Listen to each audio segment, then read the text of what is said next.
नमस्कार बच्चों, स्वागत है आप सभी का एक बार फिर से आपके अपने चैनल वेदांत लर्निंग पॉइंट पे। आज हम 8th ग्रेड अभ्यास पुस्तिका कक्षा 6 की हिंदी सॉल्व करने वाले हैं।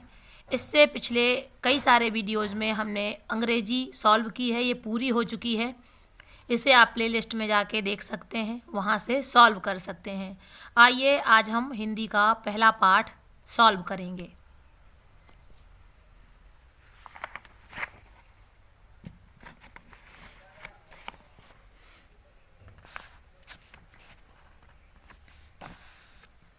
इंग्लिश में 12 लेसन थे, जिनमें 7 लेसन सॉल्व करने थे, और हिंदी में 22 लेसन हैं पूरे। इनमें से 16 लेसन जो है सॉल्व करने हैं, यानी कि 16 पार्ट जो है सॉल्व करने हैं। आज हम पाठ 1 विजय विश्व तिरंगा सॉल्व करेंगे। इसे सॉल्व करने के लिए आप भाषा भारती से विजय विश्व तिरंगा प्यारा कविता पढ़ लीजिएगा, उसके बाद इसे सॉल्व करिएगा। आइए शुरू करते हैं। पाठ 1 विजयी विश्व तिरंगा प्यारा। अति लघु उत्तरीय प्रश्न। प्रश्न 1, विजयी विश्व तिरंगा प्यारा कविता के अनुसार सरसाने शब्द का अर्थ क्या है? विजयी विश्व तिरंगा प्यारा कविता के अनुसार सरसाने शब्द का अर्थ संचित करने से है। प्रश्न 2, भारत माता रेखांकित शब्द युग्म में किस विराम चिन्ह का प्रयोग किया गया है? भारत माता, ये जो चिन्ह है इसको योजक चिन्ह कहते हैं। भारत माता शब्द युग्म में योजक चिन्ह का प्रयोग किया गया है। प्रश्न नंबर 3, स्वतंत्रता शब्द का प्रयोग कर एक वाक्य बनाइए। हर भारतवासी का ध्येय स्वतंत्रता प्राप्त करना होना चाहिए। लघु उत्तरीय प्रश्न। प्रश्न नंबर 4, इसकी शान न जाने पाए चाहे जान भले ही जाए। पंक्ति का भाव स्पष्ट कीजिए। भारत की शान एवं गौरव के प्रतीक इस तिरंगे की प्रतिष्ठा में तनिक भी कमी नहीं आनी चाहिए, भले ही हमारी जान क्यों ना चली जाए। प्रश्न नंबर 5, ध्वजारोहण के लिए आपको कौन कौन से साधनों की आवश्यकता होगी?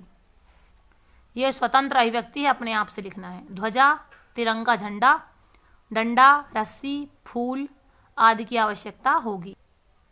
प्रश्न 6, तिरंगे को देखकर वीरों के मन में कौन कौन से भाव जागृत होते हैं? तिरंगे को देखकर वीरों के मन में शक्ति, जोश, आनंद एवं साहस के भाव जागृत होते हैं। अब है दीर्घ उत्तरीय प्रश्न। प्रश्न नंबर 7, विजयी विश्व तिरंगा प्यारा कविता में कवि ने तिरंगे झंडे को ऊंचा रखने के लिए क्या क्या करने की बात कही है? अपने शब्दों में लिखिए संपूर्ण कविता। विजयी विश्व तिरंगा प्यारा कविता में कवि ने तिरंगे को ऊंचा रखने के लिए वीरों के मन में जोश बढ़ते रहने, दुश्मनों के आगे डटे रहने, संगठन बनाकर मिलजुल कर देश की रक्षा करने, निडरता से लड़ने एवं स्वतंत्रता प्राप्त करने के लिए अपने प्राणों को भी बलिदान करने की बात कही है। इसके बाद है मूल्यांकन 1। अति लघु उत्तरीय प्रश्न है। प्रश्न नंबर 8।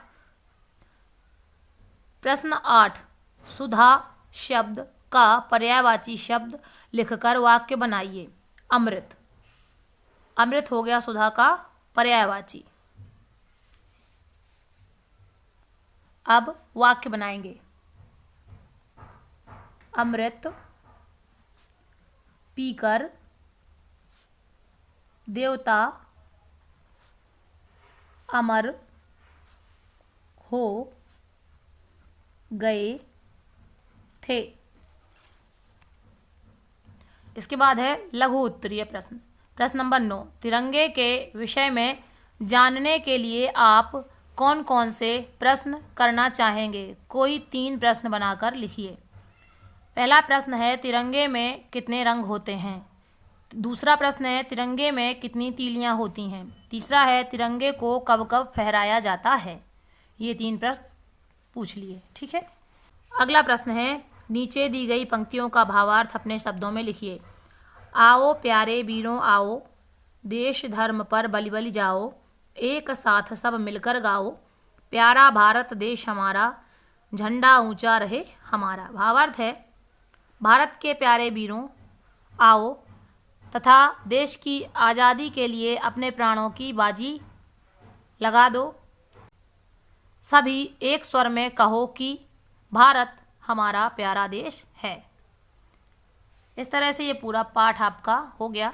अगला पाठ आपको अगले वीडियो में कराया जाएगा। तब तक के लिए आप सभी का धन्यवाद। और चैनल अगर सब्सक्राइब नहीं किया है तो कर लीजिए, क्योंकि यहाँ पे पूरा कोर्स आपको सॉल्व करा दिया जाएगा। हिंदी का, इंग्लिश का हो ही चुका है। प्लेलिस्ट में जाके देख लीजिए और फिल कर लीजिए। देखने के लिए आप सभी का धन्यवाद। आप सभी का दिन शुभ हो।